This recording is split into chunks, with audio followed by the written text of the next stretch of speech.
గజల్ శ్రీనివాస్ అమ్మ మీద బాగా పాడతాడు గజలని. నన్ను వచ్చి అడిగారు, నాన్న మీద ఎప్పుడు మీరు గజల్ పాడరేంటండి అని. అప్పుడు నాన్న మీద ఓ గజల్ రాయించా.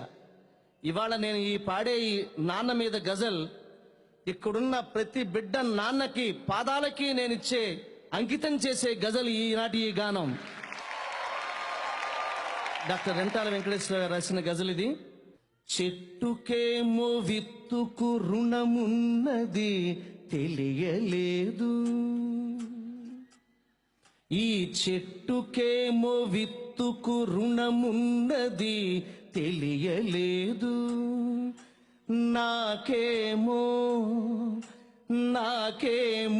నాన్న విలువ ఎంతన్నది తెలియలేదు. ఇప్పటికీ తెలియలేదు నాకు.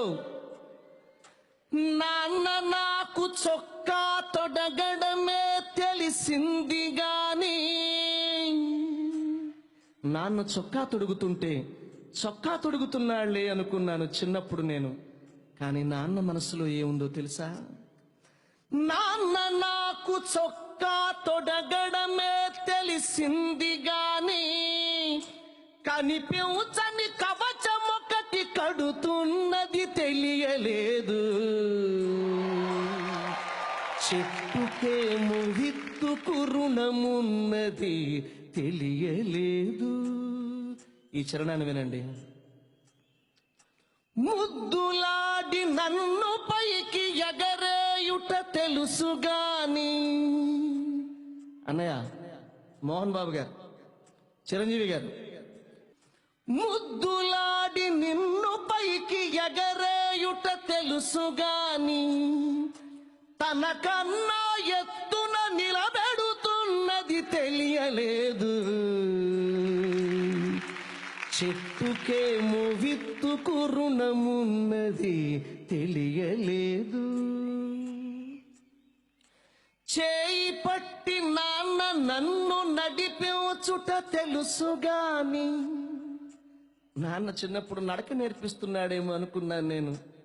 కానీ నాన్న మనసులో ఏముందో తెలుసా? చేయి పట్టి నాన్న నన్ను నడిపించుట తెలుసుగాని, నా యాత్రకు శ్రీకారం చుడుతున్నది తెలియలేదు. డాక్టర్ రెంటాల గారు రాసిన గజల్ ఇది. ఏమి తండ్రి రెంటాల కన్నీళ్లను కూడా దాచి, నాన్న కూడా ఏడుస్తాడు, అమ్మ ఎప్పుడు ఏడుస్తూనే ఉంటుంది. నాన్న ఏడవడం మనం చూడం, నాన్న పక్కకెళ్ళి ఏడుస్తాడు. ఏడుస్తున్నప్పుడు కన్నీళ్లు కిందకి రాల్చడట, కన్నీళ్లని కళ్ళల్లో దాచుకుంటాడట. దాచుకుని మరలా వాటిని ఎలా ఖర్చు పెడతాడో తెలుసా నాన్న?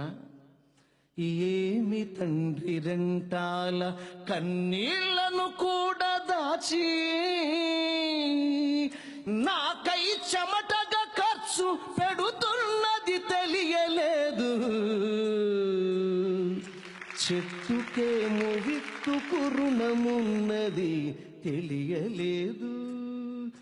చిరంజీవి గారు, ఇవాళ వీళ్ళు కొట్టే చప్పట్లు మీవి కావు, మీ అమ్మా నాన్నవి.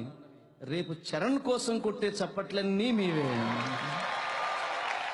ఏమి తండ్రి రెంటాల కన్నీళ్లను కూడా దాచి, అలా కన్నీళ్లను దాచుకున్న ఆ నాన్న జీవితంలో ఎలా ఉంటాడు అంటే, నా జీవం నా సారం, నా జీవం నా సారం చీల్చి చూసుకుంటే గాని, నాన్న ఇలా నువ్వై జీవిస్తున్నది తెలియలేదు. చెట్టుకేమో విత్తుకు రుణమున్నది తెలియలేదు, నాకేమో నాన్న విలువ ఎంతన్నది తెలియలేదు.